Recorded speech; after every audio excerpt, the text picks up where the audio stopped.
Louvado seja nosso Senhor Jesus Cristo. Que para sempre este Deus seja louvado.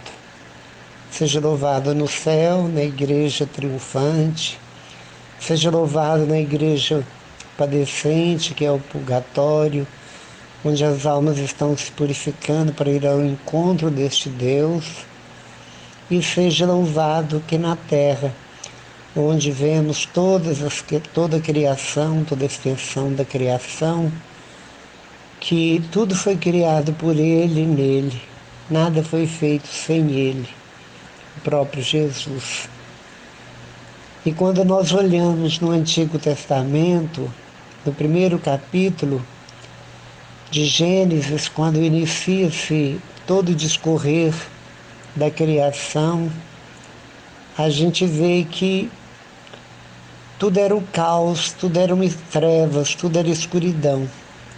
E a primeira coisa que Deus fez e criou foi a luz. A luz foi feita, Deus disse, faça-se a luz, e a luz foi feita. E é muito interessante que primeiro a luz foi feita, e essa palavra luz, o símbolo da luz, o significado da luz, se estende por toda a palavra de Deus, por toda a Bíblia. É citado muitas e muitas vezes a palavra luz. Depois vem a palavra onde Isaías fala, aquele povo que jazia na sombra da morte, apareceu uma grande luz, que dissipou todas as trevas. E como nós vemos, a luz tem uma grande importância, e isso foi falado muito hoje na liturgia do dia 4. Falado muito sobre a luz, o quanto a luz é importante.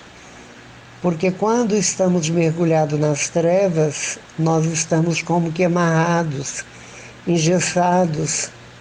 Não conseguimos dar passos à frente porque não sabemos o que temos à frente, o que pode nos acontecer à frente. Então a escuridão, ela paralisa. Sem uma mínima lâmpada para nos conduzir, nós não temos condições. As pessoas precisam parar, dormir, até que o dia amanheça, e assim eles podem enxergar. E quando Deus fala sobre a luz, a gente vê que o próprio Davi, cuja descendência veio Jesus, um dos salmos que eu mais gosto é o Salmo 26, onde inicia-se ele dizendo: o Senhor é minha luz e minha salvação, a quem temerei? O Senhor é minha luz e minha salvação, a quem temerei? Então, se Deus é a luz dele, é uma luz que salva, que liberta das trevas interiores, das trevas exteriores, das trevas eternas, ele fala louvando e elogiando a Deus e declarando: o Senhor é minha luz e minha salvação. Mesmo no dia a dia, vendo tudo já criado, pela fé, ele já tinha essa percepção que Deus era luz e que a luz era algo de suma importância para todos os seres humanos. E quando nós chegamos nos Evangelhos, no Novo Testamento, nós vemos a palavra onde Jesus diz para nós em Mateus, logo no início, no capítulo 6 de Mateus: vós sois o sal e a luz do mundo. Então ele nos envia para salgar, para tirar aquilo que é salobro, que é sem gosto, sem graça. E o sal significa dar graça ao alimento. Vós sois a luz significa que, ouvindo o Mestre, que é a luz, o sol maior, a luz maior, nós recebemos dele raios de luz interiores, onde nós podemos também ser para as outras pessoas como estrelas que piscam, que apontam, que mostram, que indicam, assim como a estrela de Belém indicou para os magos onde o menino Jesus estava reclinado e naquele período habitava. Eles foi seguindo aquela estrela brilhante, luminosa, e ela parou sobre o presépio. A luz nos indica a verdade. Ela mostra toda a transparência, a nudez das coisas. E Jesus, no capítulo 12 de João, nos diz, logo no início: eu sou a luz do mundo. Aquele que crê em mim jamais cairá nas trevas, entrará nas trevas, mas terá a luz da vida. Eu sou a luz do mundo. O próprio Jesus declama e declara com toda a autoridade para toda a humanidade que ele é a luz do mundo. Quem estiver nele não andará nas trevas, mas terá a luz eterna.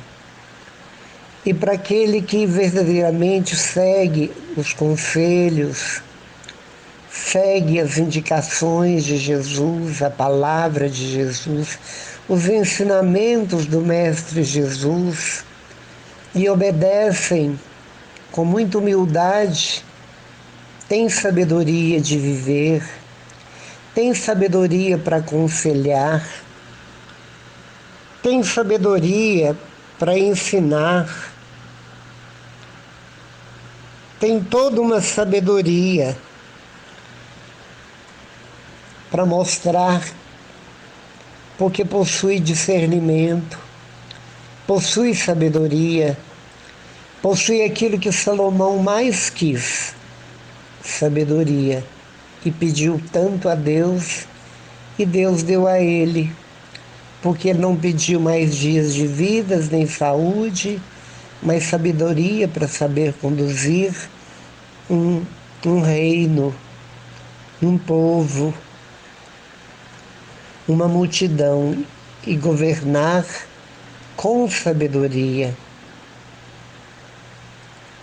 E quando nós vemos no Evangelho, onde os cegos gritaram por Jesus, quando ouviu o barulho dos povos passando, certamente perguntaram: o que está acontecendo? Está quebrando a rotina, alguma coisa diferente? Ou nós estamos ouvindo muitas vozes, muito barulho, burburinho. E disseram-lhe: é Jesus que passa. Eles nunca viram Jesus, nunca viram uma luz, mas ouviram dizer de Jesus e acreditaram, mais do que aqueles que viam-no, que presenciavam, que eram testemunhas oculares dos grandes milagres que Jesus realizava. Ele abriu os olhos de cegos, ele abriu os ouvidos de surdos, dizendo éfeta. Ele levantava mortos, defuntos, cadáveres, até com 4 dias de mortos. Ele levantava os que eram incapazes de andar por si, por causa de seus aleijumes. Ele curava quando as pessoas tocavam-no, ou quando a sua sombra por eles passava, assim, da mesma forma, os seus apóstolos. E ele pregava e curava, livrava pessoas de demônios. Ele levantava os que estavam febris e acamados. Ele acalmava a tempestade, tinha todo um domínio sobre a natureza. E muitos ainda desacreditavam dele. Ele veio quebrar paradigmas e veio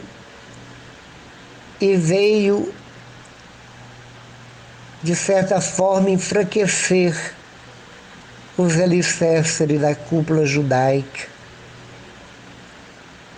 dando a eles raiva de ranger dentes, dando a eles inveja de querer exterminá-lo, dando a eles ciúme, que por isso mataram-no. Mas Jesus não parou. Jesus não sentiu-se intimidado nem amedrontado. A força que ele recebia do alto, a força que ele recebia do Pai nas noites em que ele, depois de despedir multidões, ele ia para um lugar deserto, ermo, para ter o encontro na solidão com o Pai e ter com o Pai diálogos, às vezes a noite inteira. Tal era a saudade, tal era a intimidade, tal era o amor e a necessidade que Jesus tinha de plugar no Pai, recostar no peito do Pai, falar para o Pai dos seus planos, perguntar ao Pai o que ele queria, como devia. Os dois se entendiam e o Espírito Santo os uniam. E Jesus executava com sabedoria, com autoridade, e falava com a plena autoridade que o Pai lhe dava. E essa autoridade arrebatava multidões. Eles sentiam-se levitando e, admirados, diziam: onde ele aprendeu tantas coisas interessantes e sábias? Ele nunca frequentou escola rabínica, escola dos mestres de Israel. Como que ele sabe tudo isso? E assim a fama de Jesus se espalhava. E assim a luz, que é Jesus, se espalhava, se expandia. E aqueles que eram cegos porque não enxergavam, muito mais do que a escuridão, por não ver, por não enxergar, passaram a ver a luz da verdade. Quantos que são cegos e têm fé, como alguém que era cego e vivia na praça suplicando uma esmola, algo do gênero, e um grupo carismático falaram e comentaram uns com os outros: vamos rezar para aquele cego, para pedir a Deus que ele veja. E foram até aquele ceguinho. Rodeando-o no banco, disseram-lhe: somos cristãos, carismáticos, e desejaríamos muito rezar para o senhor enxergar. Ele disse: não quero, não precisam de vocês rezarem para mim para isso, porque o que vocês veem, eu não quero ver, e o que eu vejo, talvez vocês não vejam. Eu vejo muito mais do que vocês pensam, porque eu tenho os olhos no coração, que consigo, por essa visão, por essa luz, que está sempre ligado em Deus. Eu não preciso da luz do dia Eu não preciso da luz do sol, eu não preciso das luzes artificiais das lâmpadas. Eu preciso unicamente da luz, que é Jesus que está dentro do meu coração, e isto basta. Saíram envergonhados, calados e absortos, e com isso aprenderam muito. Aprenderam muito. E nós temos muito que aprender. Jesus continua insistente. Jesus continua dizendo: você acredita que eu posso te salvar? Você acredita que eu posso te curar? Você acredita, assim como ele perguntou aos cegos, você acredita que eu posso? Sim, Senhor, acreditamos. Mas é muito interessante que muitos não saram porque não creem, não convertem porque não creem,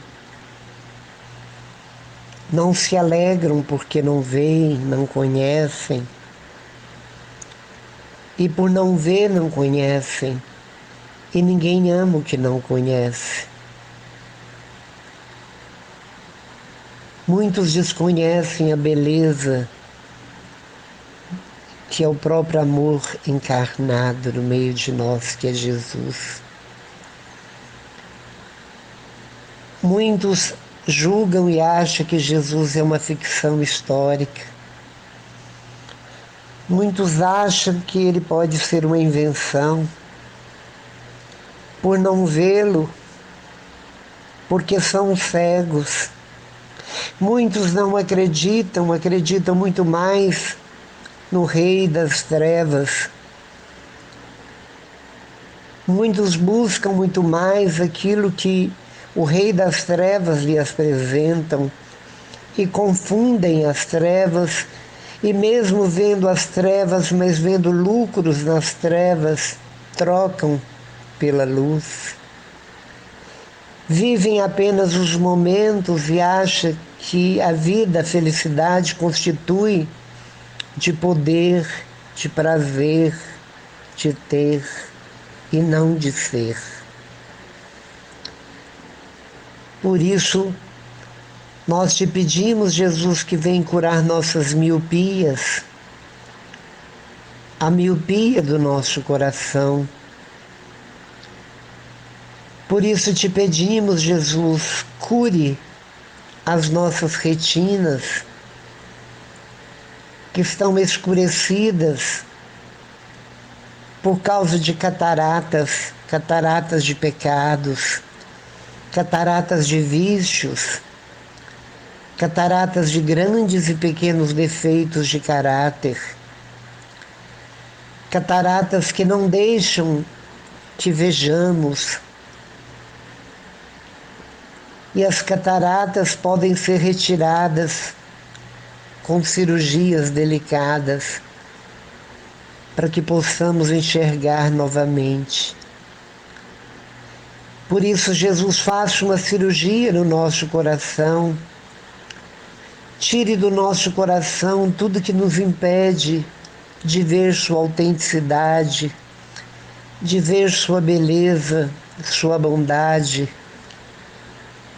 de ver, Senhor, que o Senhor é fiel, que o Senhor está sempre ao nosso lado com o cajado, nos chamando pelo nome e sendo para cada um de nós um pastor que alimenta adequadamente suas ovelhas, que trata cada uma de acordo com a sua necessidade própria, que tem um carinho especial por todas, mesmo a que estiver gorda e vigorosa.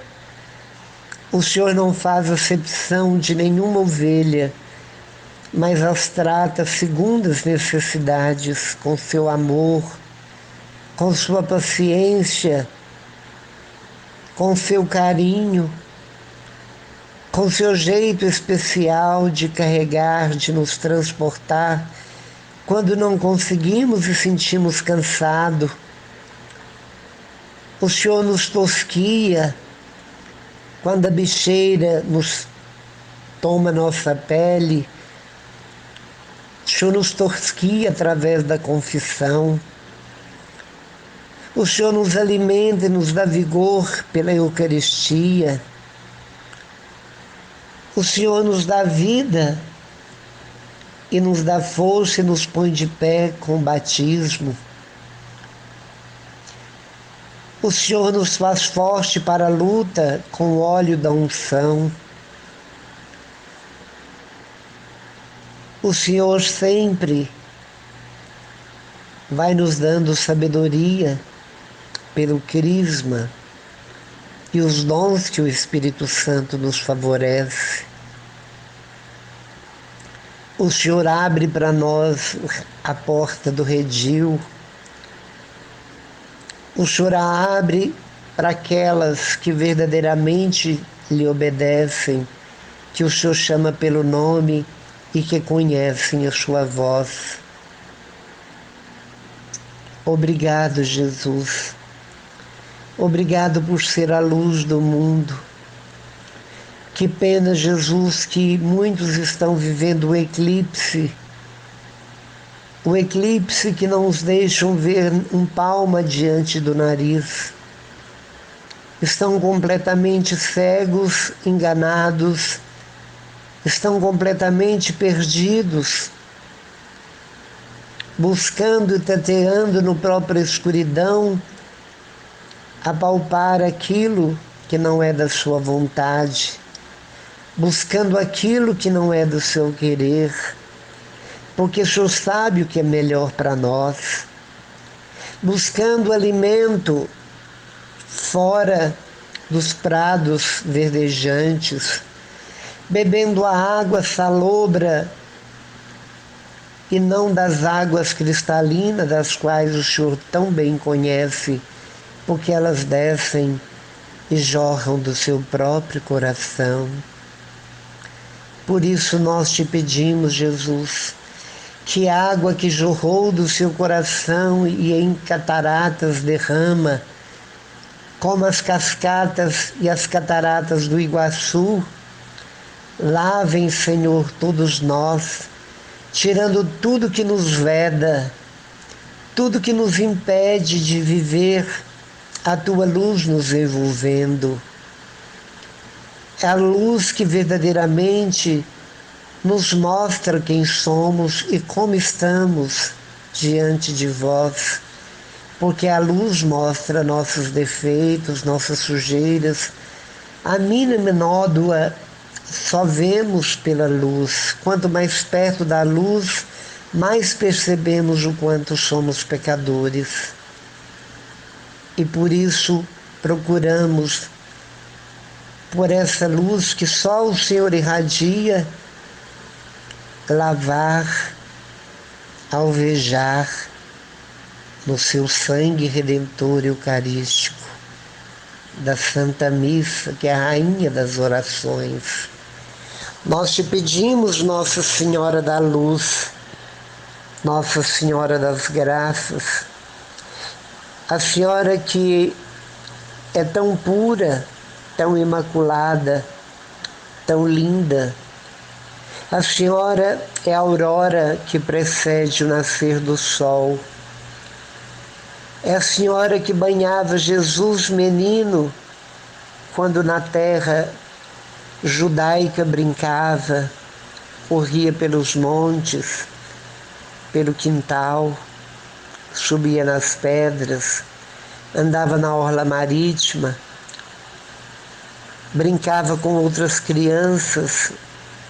Era a Senhora que dava um banho, que buscava água na fonte para lavá-lo, que a água que a Senhora banhava o corpinho de Jesus banha os nossos olhos interiores, banha a nossa inteligência, a nossa capacidade de enxergar não com racionalismo, mas com uma fé sóbria, sólida, carismática e expectante. Que a mesma água que a Senhora banhava Jesus possa lavar nosso coração tão sujo, tão sujo pela maldade, pelo julgamento, tão sujo pela nossa sensualidade e impureza interior. Venha nos lavar, Virgem Maria. Venha nos ensinar a nos manter mais limpos, cada vez mais puros, assim como a senhora se manteve durante todo o seu período vivendo aqui na Terra. E nós somos como a senhora, da mesma raça e estirpe, mas a senhora tudo fez para honrar o Pai, que te isentou do pecado original, e o batismo nos isentou do pecado original, mas nós continuamos pecando, e muito mais do que o pecado original, temos pecado de toda sorte e natureza, levado pelo sistema do mundo, levado pelas tentações e pela gula da carne, levados pelo fascínio do mundo, levados pela tentação demoníaca, levados pelas nossas ambições desenfreadas, nossas vaidades excessivas. Por isso o mundo está obeso, as pessoas estão compensando, tentando compensar com compulsão, em engolir, em se encher de tantas coisas que os lixos se multiplicam. Os lixos são muitos, são tantos que impressionam os próprios lixeiros. O desperdício, o que se compra, a superficialidade, aquilo que buscamos para compensar nossas tristezas, nossos vazios existenciais, através de mobiliários, através de roupas, calçados e outros adereços mais. Tudo isso é pelo nosso vazio existencial e uma solidão muito grande, porque hoje cada um está cabisbaixo, olhando o visor da tela, onde ali a serpente com os olhos hipnotizadores te hipnotiza as pessoas e levam-nas a caminhar pela vida viciada naquilo, nas mentiras, nas promessas infundadas, onde nós sabemos o que é verdade, o que é mentira, mas nunca vemos ninguém plugado naquilo que é de oração, naquilo que é de Deus, naquilo que é da luz, naquilo que é da verdade. Passamos as noites vendo bobagens, olhando o visor, encurvados, não sorrimos, não comunicamos com as pessoas a não ser pelo dedinho indicador e o dedinho polegar, mandando mensagens, mas quando estamos perto das pessoas, não somos capazes do mínimo elogio, não somos capazes de dialogar. Parece que gostamos de manter distância das pessoas. Mesmo que a solidão esteja matando neste tempo de pandemia, onde muitos se escondem para fugir da possibilidade do contágio, o ser humano está cada vez mais tendo reações estranhas, diferentes, depressivos. Os hospitais estão hiperlotados, não de pessoas com corona, mas de pessoas doentes de todas as formas. Os consultórios médicos, psiquiátricos, os psicólogos andam com suas agendas cheias, tudo porque as pessoas precisam de alguém para desabafar, falar, porque nas suas próprias casas não tem quem as ouça. Somos capazes de confidenciar com uma pessoa estranha e pagar caro para isso. Em nossas casas não temos paciência, não temos tolerância. Santo de casa verdadeiramente não faz milagre. Por isso nós te pedimos, ó Deus, cheio de ternura e misericórdia, luz do mundo. Sabemos que o Senhor é uma luz, o céu é uma luz de 1000 sóis que não somos capazes de imaginar. Com os olhos nus, não somos capazes de olhar para Ti, Senhor. Por isso te pedimos, manda um raio de luz para que abra e retire de dentro de nós todas as trevas da ignorância de vós. Tire de nós todas as trevas que nos impedem de nos dobrar diante da vossa luz, de rezar diante da vossa luz, de te buscar como a luz que cura como raio laser, assim como o sol emana a vitamina D tão necessária à nossa saúde. Nós estamos aniquilados, estamos com os ossos enfraquecidos, porque não recebemos a vitamina da Tua luz em nosso corpo, em nossa alma, em nosso espírito. Por isso, Senhor, mude, Senhor, o sistema de cada um, dê a cada um uma fé suficiente para que possamos, a partir de agora, mudar, voltar os calcanhares, porque no caminho que estamos indo nos leva unicamente para um abismo de trevas, de escuridão enganosa. Se voltarmos o calcanhar, para voltarmos, Senhor, para o Senhor que nos chama e que chora a nossa ausência, nós iremos ao encontro da luz, cada vez mais perto da luz. Por isso, por piedade e misericórdia, realiza essa façanha e este milagre em nossa vida, Pai, em nome de Jesus, pelo poder do Espírito Santo e pela intercessão poderosa da Virgem Maria, Nossa Senhora da Luz.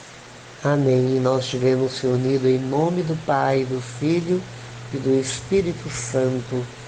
Amém, Senhor.